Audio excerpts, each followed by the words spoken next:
there's, I think, kind of an interesting pattern that Jessica was able to point out. And one, they're both kind of related to the history of upstate New York. One of the things, if you look at the history over the last 150 years of where immigrants have come in, as Greg said, they tended to come in through New York, except maybe for the Delaware Valley where they came in through Philadelphia and spread north. But the basic pattern in upstate New York is for people to come into New York State and then basically spread north. And in some ways, it's a continuation of that pattern. You're seeing them come into New York, going up to Newburgh, which is, believe it or not, now considered a suburb of New York, and then spreading north up into Fleischmanns.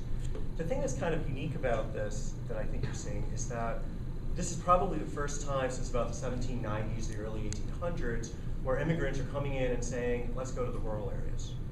And the reason they were doing it 200 years ago is they were coming in because economic opportunity was in the rural areas, because economic opportunity then meant farming. Now, arguably, you come in and you look at a place like Fleischmanns, and it was sort of on the skids when people started, certainly during the 1980s. But what's interesting is that if you look at where Fleischmanns is kind of within the region, it's within this belt of tourist towns that stretches from about a 2-hour band, about 2 hours north of New York City, spreading from the Hudson Valley down into Sullivan County.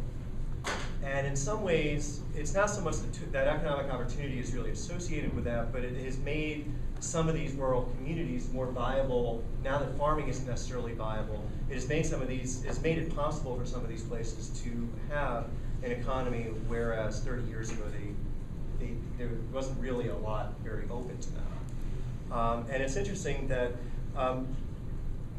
when you look around Fleischmanns, if you go up the road to Margaretville has gotten some major gentrification over the last 10 to 15 years.